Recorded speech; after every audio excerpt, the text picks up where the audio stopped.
اعوذ باللہ من الشیطان الرجیم بسم اللہ الرحمن الرحیم۔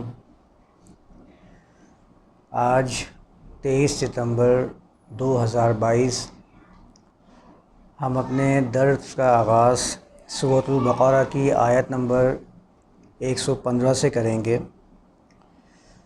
پچھلے سیشن میں سورۃ البقرہ کی آیت نمبر 114 کے ہم لوگوں نے تفصیل سے مسجد کے بارے میں بحث کی تھی کہ مسجد جو ہے وہ اسلام کے اندر اس کا کیا مقام ہے، مساجد اللہ سے کیا مراد ہے، یہ سب ہم نے پچھلے سیشن کے اندر آیت نمبر 114 کے حساب سے جان لیا تھا۔ ایک مرتبہ پھر میں مسجد کے بارے میں کچھ باتیں سامنے رکھنا چاہ رہا ہوں۔ اس آیت کو ایک مرتبہ پھر پڑھ لیتا ہوں۔ آیت تھی وَمَنْ أَظْلَمُ مِمَّنْ مَنَعَ مَسَاجِدَ اللَّهِ، اور اس سے ظالم کون شخص ہوگا جس نے اللہ کی مساجد سے روکا، أَن يُذْكَرَ فِيهَا اسْمُهُ وَسَعَىٰ فِي خَرَابِهَا، کہ اس میں اس کے نام کا ذکر کیا جائے اور اس نے اس کی خرابی میں کوشش کی۔ تو مسجد کے بارے میں ہم لوگوں نے پچھلے سیشن کے اندر جان لیا تھا کہ مساجد یہ مسجد کی جمع ہے، اور مسجد جو ہے عربی گرامر کے حساب سے اس میں ظرف ہے جس میں وقت بھی آ جاتا ہے اور جگہ بھی استعمال کیا جاتا ہے، یعنی ایک ہی ورڈ آپ کو زمانے اور مکان ان دونوں کا پتہ دیتا ہے، یعنی کہ سجدہ کرنے کا وقت یا سجدہ کرنے کی جگہ، اس کو مسجد کہتے ہیں۔ تو مساجد اللہ کی جو بحث میں نے پچھلے سیشن میں سامنے رکھی تھی، اس میں یہ واضح کر دیا تھا کہ مساجد کا جو کانسیپٹ ہے ہمارے ہاں، وہ کانسیپٹ قرآن نے کہیں بھی پیش نہیں کیا، کہیں بھی بیان نہیں کیا، بلکہ قرآن نے صلاۃ کے ساتھ مسجد کا ذکر ہی نہیں کیا ہے پورے قرآن کے اندر۔ اور ہمارے ہاں جو مسجد کے بارے میں ایک نظریہ قائم ہے وہ یہ ہے کہ مسجد صرف اور صرف نماز کے لیے ہی تعمیر کی جائے گی۔ وہاں میں نے یہ بات بھی رکھی تھی کہ اگر آپ ان مساجد کو لوگوں کی ثوابدید پر چھوڑ دیں، انہیں مکمل اختیار دے دیں کہ وہ مساجد کی تعمیر خود سے کرنا شروع کر دیں، تو پھر آپ فرقہ واریت کو کبھی بھی نہیں روک سکتے۔ جب آپ اس کو ہولڈ کر لیں گے، ریاستی ادارہ اس کو چلائے گا اور ریاستی ادارے کے حساب سے اس کو چلایا جائے گا، ریاستی ادارہ سمجھ کر اس کو چلایا جائے گا، اس وقت تو اس میں فرقہ بندی کی روک تھام کی جا سکتی ہے، ورنہ ہر مسجد کے اندر یہی معاملہ رہے گا، جیسے کہ میں نے پچھلے سیشن کے اندر مسجد زرار کا ذکر کیا تھا، جس کو قرآن نے بالکل واضح کر دیا تھا کہ مسجد زرار ہے کیا، اور اس کا بنیادی مقصد کیا تھا، تفریقاً بین المؤمنین، فرقہ بندی کرنا مومنین کے ساتھ۔ پھر یہاں سے اور ضمنی باتیں نکل گئی تھیں کہ فرقہ بندی کرنے والوں کے بارے میں قرآن نے کیا بیان کیا ہے، اور کتنا سنگین جرم ہے یہ فرقہ بندی دین کے اندر کرنا اللہ کے نزدیک، کہ اللہ نے من الذین فرقوا دینہم وکانوا شیعا، کہ مشرکین میں سے شمار کیا ان لوگوں کو جنہوں نے اپنے دین میں فرقہ بندی کو قائم کیا، اس کو مشرکین کے عمل میں شمار کیا ہے۔ محمد رسول اللہ کو فرما دیا کہ وَكَانُوا شِيَعًا لَسْتَ مِنْهُمْ فِي شَيْءٍ، جو ایسے کام کرتے ہیں آپ کا ان سے کوئی واسطہ نہیں ہے۔ تو اللہ نے فرقہ بندی کرنے والے اور اس کی بنیاد پر مساجد کی تعمیر کرنے والے، ان سے محمد رسول اللہ کو اور ان کی مساجد سے تعلق قائم کرنے کا مکمل طور پہ انکار کر دیا۔ اور میں نے وہاں یہ بھی بیان کیا تھا کہ مساجد جو ہیں یہ وہ ادارے ہیں جن میں بیٹھ کر اللہ کے نظام کو قائم کرنے کی کوششیں کی جائیں گی، جو فلاحی کام ہیں، انسانوں کے مسائل ہیں، ان کو حل کرنے کی کوششیں کی جائیں گی۔ یہ اصل میں وہ ادارے تھے جیسے کہ ہمارے ہاں آج ڈی سی آفس وغیرہ بنتے ہیں یا ناظم کے ادارے بن رہے ہوتے ہیں، تو ناظم جس طرح مسائل سن کے ان کے مسائل کو حل کرنے کی کوششوں میں لگا ہوا ہوتا ہے، نظام دیکھ رہا ہوتا ہے کہ کس جگہ نظام کو درست کرنے کی کوشش کرنی ہے، تو وہ کام مساجد کے اندر ہونے تھے۔ اور ہمارے ہاں جب یہ معاملہ ایسا ہوا جو میں نے پہلے رکھا تھا نا سامنے، کہ جب یہ ارباب سیاست کو الگ کر دیا گیا، تو ظاہر ہے ارباب سیاست کو آپ الگ کر دیں گے تو ارباب شریعت خود بخود وجود میں آ جائیں گے۔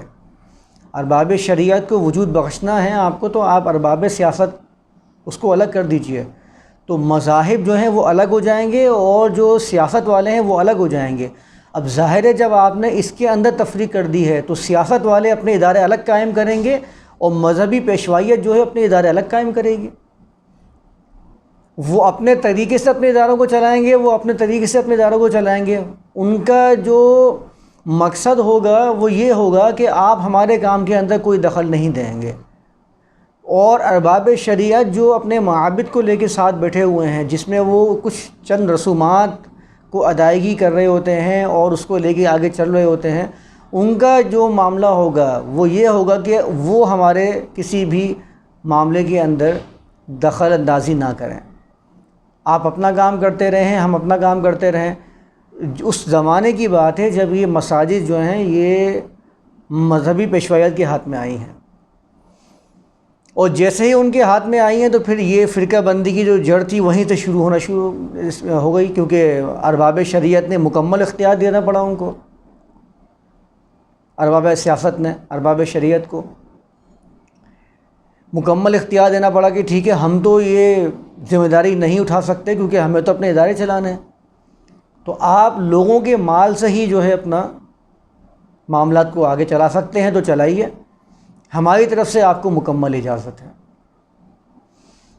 تو اس کی وجہ سے پھر یہ مساجد جو تھیں ان کو اس طرز سے تعمیر کیا جانے لگ گیا اور انہیں صرف اور صرف لوگوں کے لیے ایک مخصوص وقت کے لیے متعین کرنا پڑا۔ اور اس کے اندر جو دیگر ابحاث تھیں وہ میں نے سامنے رکھی تھی پچھلے سیشن کے اندر، کہ مساجد کو جو چندہ دینے والے ہیں، مساجد کی تعمیر میں حصہ لینے والے ہیں، وہ کبھی بھی یہ سوچ کر حصہ نہیں لیتے ہیں کہ میں اللہ کی مسجد کے لیے کام کر رہا ہوں۔ وہ ہمیشہ یہ سوچ کر پیسہ دیتے ہیں، فنڈنگ کرتے ہیں کہ یہ وہ فرقہ ہے، یہ اس فرقے کا مرکز ہے جس فرقے سے میں تعلق رکھتا ہوں، تو میں اس مسجد کے لیے چندہ نہیں دے رہا ہوں، بلکہ میں جو فنڈ ریزنگ کر رہا ہوں وہ صرف اور صرف کس لیے کر رہا ہوں کہ میں اپنے فرقے کو سپورٹ کر رہا ہوں۔ اور آپ دیکھیں گے کہ جو مساجد کے اندر جو معاملہ ہوتا ہے وہ ہوتا کیا ہے کہ مساجد کے اندر انسانوں کو مانگنے کی مکمل طور پہ انکار کر دیا جاتا ہے، نفی ہوتی ہے۔ وہاں کسی شخص کو اپنے جان کو بچانے کے لیے، اپنی بھوک کو مٹانے کے لیے، اپنی ضروریات زندگی کو پورا کرنے کے لیے لوگوں سے درخواست کرنے تک کی اجازت نہیں دی جا رہی ہوتی ہے۔ اگر وہ شریفانہ انداز میں آ کے مسجد میں کوئی اعلان کرنا چاہے کہ میری مدد کر دی جائے، یا میرے گھریلو معاملات ایسے ہیں کہ میں آگے بڑھنے کی طاقت نہیں رکھتا ہوں، یہاں پر لوگوں کا آنا جانا زیادہ ہے، لوگوں کے دل کو نرم کرنے کی کوششیں کی جا رہی ہیں اللہ کے نام کو بیان کر کے، تو شاید لوگ اللہ کے نام کو سن کر مجھ پر ترس کھا لیں۔ انہیں تو مکمل طور پر نفی کر دی جاتی ہے کہ آپ کو اجازت نہیں ہے، آپ جا کے بھکاریوں کی طرح باہر بیٹھ کر گیٹ پہ تو مانگ سکتے ہیں، مسجد میں آ کے آپ جو ہے باقاعدہ کوئی اعلان نہیں کر سکتے ہیں۔ یعنی انسان کی تو کوئی اہمیت نہیں ہے، انسان کی، زندہ انسان کی کوئی اہمیت نہیں ہے ہماری نظروں میں۔ زندہ انسان کی تو ہم کبھی اہمیت رکھتے ہی نہیں ہیں۔ آپ دیکھیں گے نا کہ مرنے کے بعد تو اس کے بارے میں کتنے اس کے جو ہیں وہ خصائص گنوائے جاتے ہیں، فلاں شخص تو بڑا بہترین تھا اور فلاں اس کے اندر بھی اچھا تھا، فلاں اس کے اندر بھی اچھا تھا۔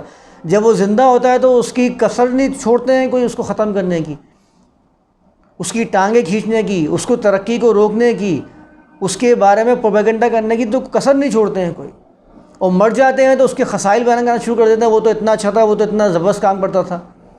تو ہمارے یہاں زندوں کی اہمیت نہیں ہوتی ہے، ہمارے یہاں تو مردوں کی بڑی اہمیت ہوتی ہے۔ اور صرف یہ معاملہ عام انسانوں کا نہیں ہے، یہ جن کے آپ باباؤں کے فضائل وغیرہ سنتے ہیں نا، جس زمانے میں زندہ ہوتے تھے اس ٹائم ان کی اتنی برکتیں نہیں ہوتی تھیں، یہ بھی ذہن نشین کر لیں۔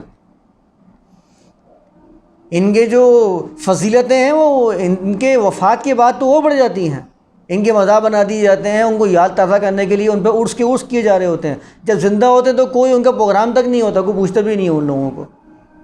تو ہمارے ہاں مردوں کی اہمیت زیادہ ہے، اور جس قوم کے اندر مردوں کی اہمیت زیادہ ہوتی ہے اور زندہ جو ہیں ان کو درگور کرنے کی کوشش کی جاتی ہے، تو وہ قوم کبھی ترقی نہیں کر سکتی ہے۔ وہ قوم ترقی کیا کرے گی جو زندوں کو چھوڑ کے مردوں کے پیچھے چل رہی ہے؟ تو اس کے اندر زندگی پیدا نہیں ہو سکتی، وہ ہمیشہ مردہ ہی رہے گی، آگے اوپر کامیاب نہیں ہو سکتی، آگے نہیں بڑھ سکتی کبھی بھی۔ تو اس سے تو بالکل اجازت نہیں ہے جو اپنی زندگی کو آگے بڑھانے کے لیے، آگے چلانے کے لیے سامنے اپیل کر رہا ہوتا ہے، اس کو تو جا کے دھتکار دیا جاتا ہے اور ڈانٹ کے بھگا دیا جاتا ہے کہ جا کے باہر جا کے بھیک مانگو۔ ایسے کھڑے ہو ایسے بھکاری کھڑا ہوتا ہے، چاہے وہ پیشہ ور ہو یا نہ ہو۔ لیکن جب ان کے کسی مسجد کے چندے کی بات آتی ہے یا ان کی سورس کی بات آتی ہے، سفارش کی، یہ سفارش کے چکر تو ہمارے یہاں ہمیشہ چلتا آ رہا ہے نا۔ اس سفارش کے چکر میں ہی تو ہم لوگ کتنے ہی اعمال کر رہے ہوتے ہیں، اور ہمارے ذہن میں صرف یہ بٹھا دیا جاتا ہے کہ تم کیسے بھی اعمال کر لو، تم چونکہ امت محمدیہ میں تمہارا تعلق ہے، تمہاری سفارش جو ہے محمد رسول اللہ کر دیں گے، یا چلو وہاں تک تمہاری پہنچ نہیں ہے تو کسی قریبی بابا سے تم تعلق قائم کر لو، یا اپنی نسبت کو قادری چشتی وغیرہ بنا لو، تو یہاں تمہاری سفارش تمہیں مل جائے گی۔ تو سفارش کے آسے تو ہر چیز کے اندر ہوتے ہیں۔ تو مسجد کے اندر جو متولی یا امام ہیں، اگر ان کی سورس آپ کے پاس موجود ہے تو آپ ان کی وساطت سے تو کوئی اعلان، کچھ بھی اعلان کروا سکتے ہیں۔ یا اگر کوئی دوسرا اسی فرقے کی مسجد والا کسی گاؤں سے بندہ آیا ہے کہ بھائی فلاں علاقے سے کوئی شخص آیا ہے، وہاں پر قرآن و سنت کی بات کرنے والا ہے، اور مسجد جو ہے وہ توحید پر قائم کی جا رہی ہے، تو آپ جو ہے وہ اس کی مدد کریں، کیونکہ یہ ہمارے جو ہے فرقے کو سپورٹ کر رہا ہے، اور چونکہ میں مسجد میں امام ہوں تو میں کہہ رہا ہوں، تو آپ میری بات کو سن کے اس کو چندہ دیں۔ تو پھر اس کی جو بڑی اہمیت ہوتی ہے، تو اس کو تو بالکل اجازت ہوتی ہے کہ وہ مسجد کے امام کے پاس آ کر بھی جو ہے وہ چندہ اکٹھا کر سکتا ہے۔ لیکن جو اپنی جان کو بچانے کے لیے کوشش کر رہا ہے یا اپنے معاملات کو سدھارنے کی کوشش کر رہا ہے، اس کی کوئی مدد کرنے کے لیے آگے نہیں بڑھتا۔ تو یہ معاملہ صرف اور صرف فرقہ بندی کو آگے بڑھانے کا ہے اور اپنے فرقے کو سپورٹ کرنے کا ہے۔ یہ ممبر جو آج ہم دیکھ رہے ہیں نا، یہ ممبر تو علماء کے ہاتھ میں دے دیے گئے ہیں، کیونکہ میں نے بتایا نا کہ ارباب شریعت کو الگ کر دیا گیا ہے، ورنہ یہ ممبر جو تھے یہ تو سیاست دانوں کو ہونے چاہیے تھے۔ آپ تاریخ کا مطالعہ کر لیجئے، جس تاریخ کو بیان کیا جاتا ہے محمد رسول اللہ کے زمانے کی، اس میں کیا بیان کیا جاتا ہے؟ اس سے بھی یہ بات ثابت ہو جاتی ہے کہ اس زمانے کے اندر یہ مساجد کا کام صرف اسی کے لیے مخصوص نہیں تھا، بلکہ مساجد سے تو لشکر جایا کرتے تھے غزوات کے لیے، غزوات کے لیے لشکر بھیجا کرتے تھے محمد رسول اللہ۔ تاریخ میں لکھا ہوا ہے، صحیح غلط کی بات تو بہت بات کی ہے۔ محمد رسول اللہ مسجد کے اندر جو غریب غربا تھے اپنے مسائل کو لے کے آیا کرتے تھے، ان کے مسائل کو لوگوں کے سامنے پیش کیا کرتے تھے کہ فلاں علاقے کے اندر یا فلاں شخص کو یا فلاں گھرانے کو یہ مسئلہ درپیش ہے، اس کی دل کھول کر مدد کی جانی چاہیے، اور کس طرح سے اس ریاست کے مسائل کو حل کرنا ہے۔ یہ سارے معاملات کہاں طے پاتے تھے؟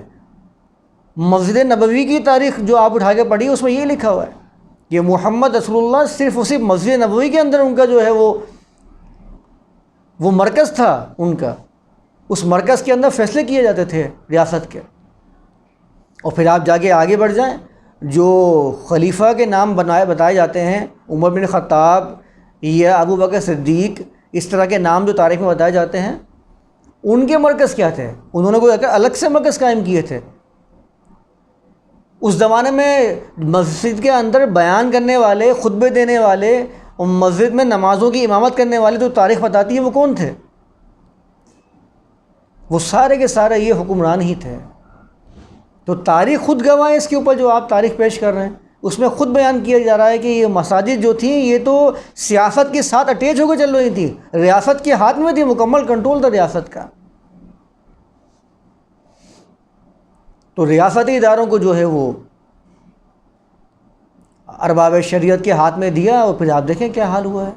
اس کا میں نے ایک حوالہ بھی دیا تھا نا، بیت اللہ سے خانہ کعبہ سے، جس کو اللہ نے خانہ کعبہ کو دنیا کا مرکز قرار دیا ہے، محسوس مرکز، اسے بھی صرف اور صرف ایک مخصوص عبادت کے لیے خاص کر دیا گیا ہے، مخصوص رسومات کے لیے خاص کر دیا گیا ہے۔ تو ومن اظلم ممن منع مساجد اللہ، اور اس سے ظالم کون شخص ہوگا جو اللہ کی مساجد سے روکتا ہے، منع کرتا ہے۔ اور میں نے اس کے اوپر کئی حوالے جات دیے تھے قرآن کے اندر کہ یا بنی آدم خذوا زینتکم عند کل مسجد، کہ اے بنی آدم کو پکارا گیا ہے قرآن کے اندر مساجد کے ساتھ، ان کو منسوب کیا گیا ہے مساجد سے۔ تو اگر مساجد صرف اور صرف یہ ہی مساجد تھیں تو بنی آدم کا کیا کام تھا؟ آج تو بنی آدم کو آپ پکار کے کہتے ہیں یہ مسجد جائیں، ہر شخص جو ہے اپنے مذہبی معابد میں جانے کی کوشش کر رہا ہوتا ہے، کوئی چرچ جا رہا ہے، کوئی جو ہے وہ مندر جا رہا ہے، تو ان کو مساجد سے کیوں اللہ نے منسوب کیا ہے؟ اس میں غور و فکر کا مقام ہے۔ اور صرف مخصوص عبادات کے لیے جو کرنے والے ہیں تو ان کے بارے میں تو قرآن نے فرما دیا کہ وہ برابر نہیں ہے۔ جو خانہ کعبہ کی یا کعبۃ اللہ یا مسجد حرام کی تعمیر کرنے والے، وسقایۃ الحاجی، اور حاجیوں کو پانی پلانے والے، یہ کیسے ہو سکتے ہیں ان کے برابر جو اللہ کی راہ میں کوششیں کرنے والے ہیں؟ کمن آمن باللہ، جو ایمان لائے اللہ کے اوپر اور اللہ کے راستے میں کوششیں کرنے والے ہیں، ان کے برابر ہرگز وہ لوگ نہیں ہو سکتے جو کسی مخصوص مرکز کو صرف اور صرف چند مخصوص عبادات کے لیے وقف کر دیں اور سمجھے کہ ہم نے چند لوگوں کو پانی پلا دیا یا ہم نے کوئی مسجد تعمیر کر دی ہے تو اللہ ہم سے راضی ہو جائے گا، ہم نے بہت بڑا کام کر دیا ہے۔ یہ ان کے برابر ہرگز نہیں ہو سکتے کہ جو اللہ کی راہ میں کوششیں کرنے والے ہیں۔ تو مساجد اللہ ان یذکر فیہا اسمہ، اس کی کچھ توضیحات میں نے پچھلے سیشن میں پیش کی تھیں۔ ذکر کا جو بنیادی معنی ہے عربی زبان میں، ذکر کہتے ہیں کسی چیز کا مسلسل ذہن میں موجود رہنا، حاضر رہنا، اس کو ذکر کہتے ہیں عربی زبان کے اندر۔ یعنی اتنا اس کو اپنے ذہن میں نقش کر لینا کہ وہ فراموش نہ ہونے پائے، بھول نہ پائے۔ اور ذکر آپ کے ذہن میں کسی چیز کا موجود رہنا زیادہ اسی وقت ہو سکتا ہے جب کہ آپ اس کو عملی شکل میں لے کے آ جائیں۔ عملی شکل میں اگر آپ اس کو لے کر آئیں گے تو زیادہ آپ کے سامنے وہ تازہ دم رہے گا اور زیادہ یاد دہانی رہے گی اس کی، کسی بھی چیز کی۔ ان یذکر فیہا اسمہ، کہ اس میں مساجد میں جو اللہ کی مساجد ہیں ان میں اس کے اسم کا ذکر کیا جائے۔ اب اسم کا مطلب صرف یہ نہیں ہے کہ اللہ کا ورد کرنا شروع کر دیا یا میں نے 33 بار سبحان اللہ، 33 بار الحمدللہ اور 34 بار اللہ اکبر کی تسبیح پڑھ دی اور میں نے ذکر اللہ کر لیا۔ اس ذکر اللہ سے اللہ کی شان کے لیے آپ کیا کوشش کر رہے ہیں؟ اگر آپ نے کچھ تسبیحات کا ورد کر لیا ہے تو یہ آپ کا اور آپ کے رب کا ایک داخلی معاملہ ہے، صرف داخلی معاملہ ہے۔ اس میں آپ نے چپکے سے یا آہستہ آواز سے یا بلند آواز سے کچھ الفاظ کی ادائیگی کر دی ہے، اس سے آپ نے اللہ کے ذکر کو بلند نہیں کیا۔ کسی کا ذکر ہم اردو کے اندر بھی استعمال کرتے ہیں نا، میں نے اس کا ذکر کیا ہے، تو اس کے ذکر کرنے کا مطلب ہوتا ہے کہ اس کے خصائص کو بیان کیا جائے، لوگوں میں اس کی یاد کو تازہ دم کرنے کی کوشش کی جائے، اس کے نام کو بلند کرنے کے لیے کوششیں کی جائیں۔ جسے ہم کہتے ہیں نا کہ اس نے تو فلاں ملک کا نام بلند کر دیا، تو اس نے نام کیسے بلند کیا ہے؟ اگر وہ کہتا ہے کہ اس نے پاکستان کا نام بلند کر دیا پوری دنیا کے اندر، تو کیا وہ پوری دنیا میں پاکستان کی جو تسبیحات ادا کر رہا ہے؟ باہر جا رہا ہے وہ پاکستان کی 33 میں تسبیح پڑھ رہا ہے، پاکستان وہ پاکستان کے نام پیدا کرنے کے لیے کچھ کوششیں کر رہا ہے، عملی طور پر کچھ کوششیں کر کے دکھا رہا ہے، اور عمل سے ثابت کر رہا ہے کہ میں ایک ایسے ملک سے تعلق رکھتا ہوں کہ جہاں پر لوگ آگے بڑھنے کے لیے کوشش کرتے ہیں، جستجو کرتے ہیں۔ تو اپنی کوششوں سے کسی کے نام کو آپ بلند کر سکتے ہیں۔ اسمہ جو لفظ آیا نا، یہ عربی زبان میں اس کا مادہ ہے سین، میم اور واو، سماون، اسی سے سماوات کا ورڈ بھی آیا ہے۔ سماوات کسے کہتے ہیں عربی زبان کے اندر؟ ہمارے ہاں سماوات جو ہے آسمانوں کے لیے معروف ورڈ استعمال کیا جاتا ہے، عربی زبان میں سماؤن کہتے ہیں ہر اس چیز کو جو بلند ہوتی ہے، اور ارض جو ہے ہر اس چیز کو نیچے ہوتی ہے، پست میں ہوتی ہے۔ اب آسمان بھی بلند ہے اور ارض زمین جو ہے وہ نیچے ہوتی ہے، اسی لیے آسمان کو سما اور ارض کو جو ہے وہ زمین کہا جاتا ہے، اسی سے یہ اسم کا لفظ بنا ہے، یعنی کہ کسی کا شرف اور بلندی حاصل کر لینا۔ اس لیے اسم جو ہے وہ نام کے لیے استعمال کیا جاتا ہے۔ تو فیہا اسمہ، اس میں اس کے شرف کا ذکر کیا جا رہا ہو، اس کے ذکر کو، اس کے جو خصائل ہیں اللہ کے، اس کے لیے عملی طور پر تشکیل دی جا رہی ہو، کوئی معاملات تشکیل دیے جا رہے ہوں۔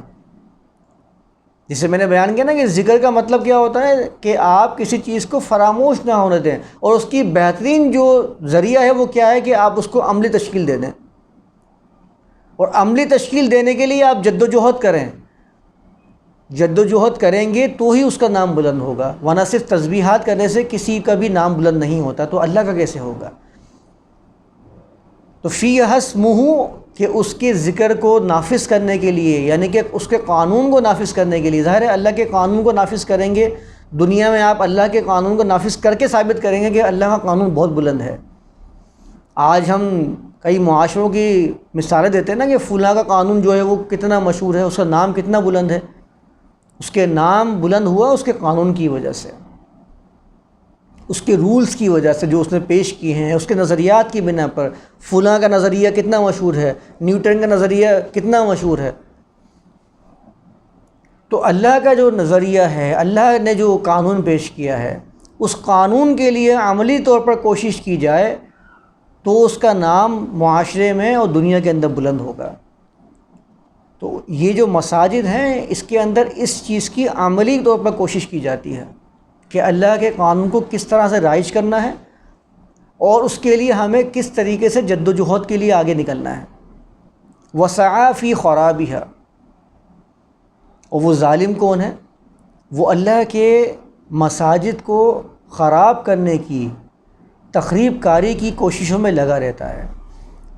اب جب اس رب سے قرآن کی اس آیت کو دیکھیں گے تو اس کا معنی ہوگا کہ اللہ کے قانون کو نافذ کرنے والے اس کے نام کو بلند کرنے کی کوششیں کر رہے ہیں، اور اس کے مخالفین جو ہیں اس کے قانون کو ختم کرنے کے لیے تخریب کاری کی کوششیں کر رہے ہیں۔ وسعی فی خرابها، یہ کسی عمارت کے ساتھ خاص نہیں ہے، میں ابھی اگلی آیت پڑھوں گا پھر دیکھیے گا، یہ کسی خاص عمارت کے ساتھ خاص نہیں ہے کہ آپ کسی مخصوص عمارت کے ساتھ اس کو خاص کر لیں کہ اس نے اگر مسجد کو ڈھا دیا تو اس کا کام ہی ختم ہو گیا۔ نہیں، یہ کام تو ایسا ہے کہ دنیا میں کہیں بھی رہ کے اللہ کے ذکر کو بلند کرنے کی کوشش کی جا سکتی ہے۔ ابھی آگے والی آیت میں یہ بیان کیا گیا ہے، پہلے میں اس آیت کو مکمل کرتا ہوں۔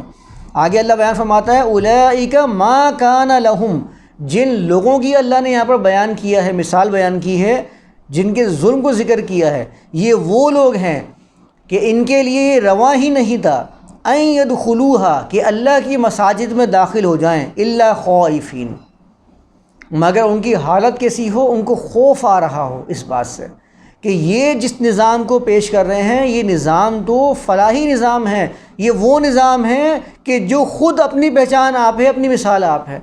اس نظام سے انکار کیا جا ہی نہیں سکتا کیونکہ اس نظام میں بھلائی بھلائی ہے اور لوگوں کے لیے فائدے ہی فائدے پنہاں ہیں۔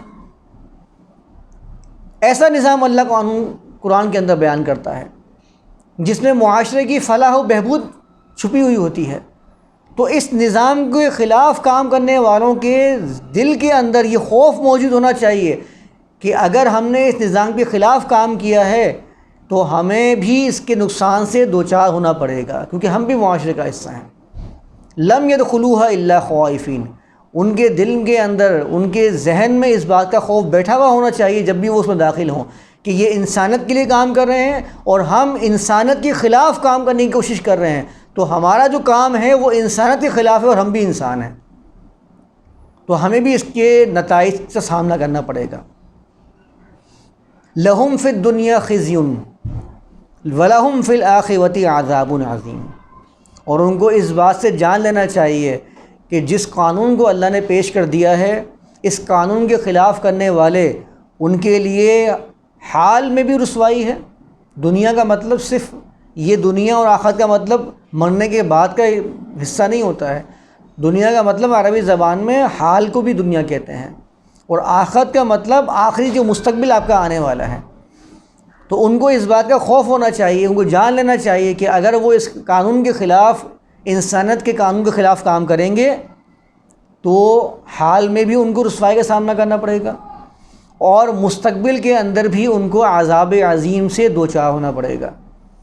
عذاب عظیم کا لفظ جب بھی ہم پڑھتے ہیں نا قرآن کے اندر تو ہمیں ایسا لگتا ہے کہ عذاب عظیم کوئی ایک خاص قسم کی ٹرم ہے جو قرآن نے استعمال کی ہے، اور یہ اس وقت ہوتی ہے جب معاشرے کے اندر بے راہ روی بڑھ جاتی ہے، معاشرے میں بے حیائی بڑھ جاتی ہے، یا معاشرے کے اندر کچھ لوگ سمجھتے ہیں کہ فلاں کام جو ہے یہ اسلامی کام ہے اور یہ کام جو ہے یہ غیر اسلامی کام ہے.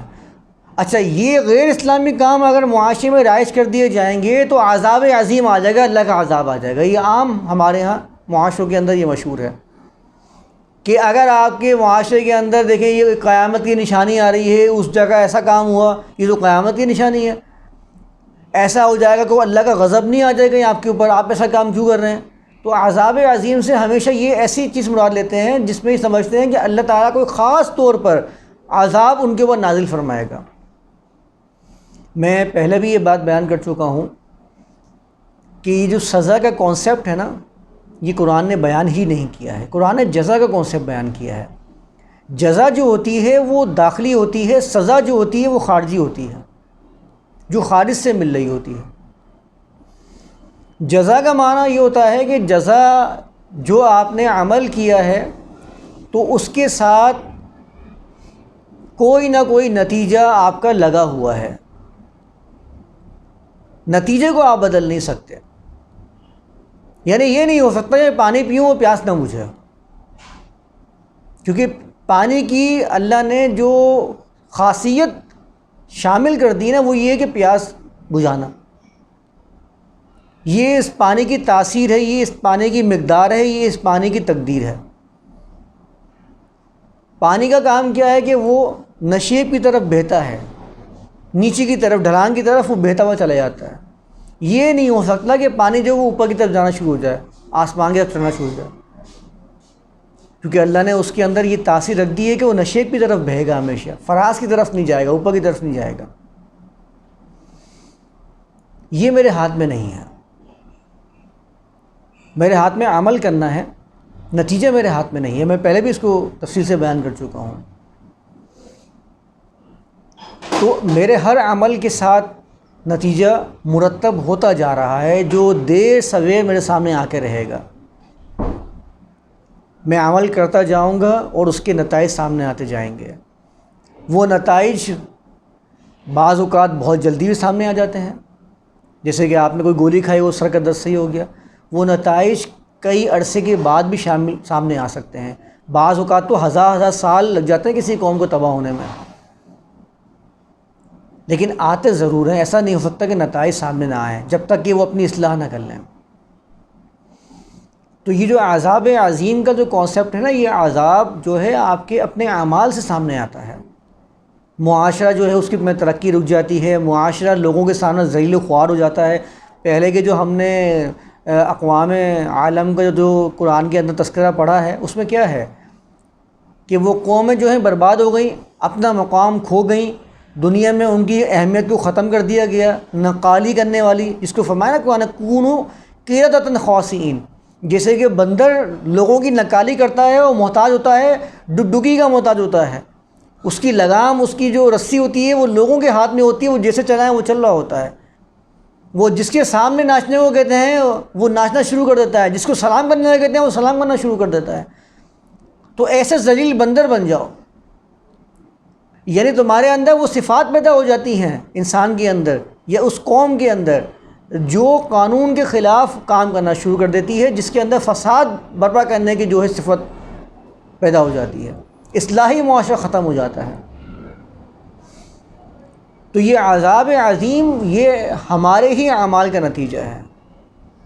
قرآن نے اس کو بہت جگہ واضح کیا ہے. ایک جگہ قرآن فرماتا ہے ظہر الفساد فی البر والبحر بما کسبت ایدی الناس.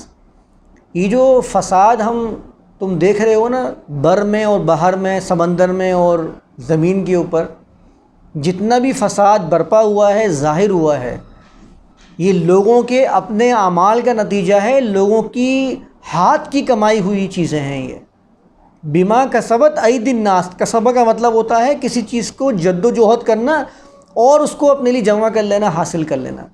بما کسبت ایدی الناس، لوگوں کے ہاتھوں کی کمائی یہی ہے جو انہوں نے حاصل کی ہے. اللہ نے اس کائنات کو فسادی نہیں بنایا تھا. اللہ فرماتا ہے وما خلقنا السماء والارض وما بینہما باطلا. جو کچھ بھی آسمان و زمین میں ہے یہ باطل نہیں ہے بلکہ یہ سب خیر کے ساتھ ہے. الا بالحق، قرآن نے بیان فرمایا کہ ہم نے آسمانوں و زمینوں کو زمین کو حق کے ساتھ پیدا فرمایا ہے. تو فساد جو پیدا کیا ہے وہ انسانیت نے پیدا کیا ہے اس کے اندر. تو عذاب عظیم کا جو کانسیپٹ ہے نا، یہ عذاب عظیم ہمارے ہی اعمال کا نتیجہ ہے جو سامنے آتا ہے. یہ کوئی خاص ایسا عذاب نہیں ہے جو ایک دم سے انسان کے اوپر آ جائے. جو کچھ واقعات ہم نے پڑھے نا قوم لوط کا اور قوم سمود کا، قوم نوح کا، جو ہم نے واقعات پڑھے ہیں، اس کو بھی یہ اسی پیرائی میں لے کر جاتے ہیں کہ اللہ کی طرف سے کوئی چیخ دے دی گئی اور وہ ختم ہو گئے. اس کو میں اس کے مقام پہ جا کے بتاؤں گا کہ یہ ان کے اپنے اعمال کے نتائج تھے. اور یہ جتنی اقوام تھی نا، ان کا آپ جائزہ لے لیجئے. یہ جن علاقوں میں رہتے تھے ان کے قریب میں یہ جو وولکینوز وغیرہ جو ہوتے ہیں نا، پہاڑ جس میں سے لاوا ابل رہا ہوتا ہے، یہ جو پومپے کی قوم لوط کے جو علاقہ ہے وہ ایسے ہی جگہوں پہ موجود تھے. اپنے معاشرے کے اندر بے روی کا شکار تھا، نشے میں دھت، اپنی مستی میں مست، ظلم بھرپور طریقے سے کر رہے تھے معاشرے کے اندر. جیسے کہ ہم نے دیکھا نہیں وہ مغل امپائر کیسے برباد ہوا تھا، بہادر شاہ ظفر جو آخری بادشاہ گزر آئے کیسے برباد ہوئے تھے. اپنے نشے میں مست تھے، ان کو فکر ہی نہیں معاشرے میں کہ کیا ہو رہا ہے، معاشرہ کیا چاہ رہا ہے، ہم کیا کر رہے ہیں، ظلم کتنا بڑھتا جا رہا ہے. تو اس طرح سے ان کا امپائر مکمل طور پہ ڈاؤن فال کا شکار ہو گیا، ختم ہو گیا. تو ان کا معاملہ بھی ایسا ہی تھا کہ اپنے نشے میں دھت ہیں، معاشرے کے اندر کوئی دیکھ نہیں رہے ہیں کہ ہمیں کس طرح سے معاشرے کو آگے بڑھانا ہے. تو وہ وہاں سے لاوا اٹھائے اور وہ ختم ہو گئی پوری قوم. جب آپ سیفٹی کی معاملات نہیں کریں گے تو ختم ہو جائیں گے. آج جیسے سیلاب آیا پاکستان کے اندر، کتنے علاقوں کو ختم کر دیا اس نے. آپ پانی کو سیف کرنے کے لیے کوشش کریں. یہ جو آسمان سے بارش برسی ہے یہ آپ کے لیے فائدہ مند ہو جائے گی. ختم ہو جائیں گے یہ سیلاب جتنے لوگ برباد ہو رہے ہیں. تو اس زمانے کے اندر بھی یہی معاملات ہوئے تھے. اس کو میں تفصیل سے انشاءاللہ بیان کروں گا. تو عذاب عظیم یہ کوئی ایسا خارجی نہیں ہے جس کے لیے آسمان سے کوئی آگ آئے گی اور لوگوں کو ختم کر دے گی، ایسا کوئی بات نہیں ہے. عذاب عظیم انسان کے اپنے اعمال کے ساتھ ہی ہوتا ہے. اگر کوئی برائی کی طرف خود سے راغب ہو رہا ہے تو اس برائی کا اثر اس کی ذات کو سب سے پہلے پہنچے گا. کوئی کسی کی برائی کے ذمہ دار نہیں ہے. آگے اللہ بیان فرماتا ہے وَلِلَّهِ الْمَشْرِقُ وَالْمَغْرِبُ، اور مشرق اور مغرب یہ اللہ ہی کا ہے. جسے میں نے بیان کیا تھا نا ابھی کہ وَسَعَىٰ فِي خَرَابِهَا، اور اس کی خرابی کی اس نے کوشش کی اللہ کے مساجد کی. تو اللہ کے مساجد کا مطلب صرف کوئی ایک عمارت ہی نہیں ہوتی ہے، بلکہ جہاں بھی اللہ کے نظام کو قائم کرنے کی کوشش کی جا رہی ہے وہ اللہ کی مساجد قرار دی جائے گی اس کو. اسی لیے اللہ نے آگے بیان فرمایا وَلِلَّهِ الْمَشْرِقُ وَالْمَغْرِبُ. اور اس بات کو ذہن میں رکھو کہ مشرق ہو یا مغرب، یہ سب اس کا سب اللہ کے لیے ہے. سب کا سب اللہ کا ہے. یہ پوری کائنات اللہ کی ہے. آپ اس کائنات کے کسی بھی گوشے میں کھڑے ہو کر آپ اللہ کے نظام کو قائم کرنے کی کوشش کریں. وہ اللہ کے نظام کو قائم کرنے کا مطلب یہ ہے کہ سلامتی. جس ملک میں سلامتی ہے وہاں اسلام ہے، اس بات کو ذہن نشین کر لیں. جس ملک میں سلامتی ہے وہاں اسلام ہے. کیونکہ ان الدین عند اللہ الاسلام کا معنی ہی یہ ہے کہ معاشرے جو ہیں وہ سلامتی کے ساتھ ہوں، ہر انسان کو اس کے مکمل حقوق دیے جا رہے ہوں، ہر انسان کے حقوق کا خیال کیا جا رہا ہو. اور وہ اگر کسی خدا کو مانتا ہے تو اس میں بھی اس کو سپورٹ کیا جائے، جو کسی خدا کا انکار کرتا ہے اس کو اس میں بھی سپورٹ کیا جائے. کیونکہ انکار یہ اختیار اس کا مکمل طور پہ اللہ تعالیٰ نے اس کو با اختیار بنایا. فمن شاء فلیؤمن ومن شاء فلیکفر. تو کائنات یہ پوری کی پوری اللہ کی ہے. مشرق ہو یا مغرب، اللہ کے نظام کو قائم کرنے کی کوشش کرنی ہے. آگے اللہ نے بیان فرمایا فَأَيْنَمَا تُوَلُّوا فَثَمَّ وَجْهُ اللَّهِ. جہاں کہیں بھی تم اپنا رخ پھیرتے ہو فَثَمَّ وَجْهُ اللَّهِ، وہاں اللہ کا وجہ ہے. وجہ کو میں پہلے بیان کر چکا ہوں. اللہ کی منزل، اللہ کا مقصد. آپ اللہ کے مقصد کو کسی ایک مقام سے، ایک مرکز سے خاص نہیں کر سکتے. اگر آپ کو کسی ایک جگہ سے وہ فوائد حاصل نہیں ہو رہے ہیں تو آپ اپنے رخ کو کسی اور جانب بھی پھیر سکتے ہیں.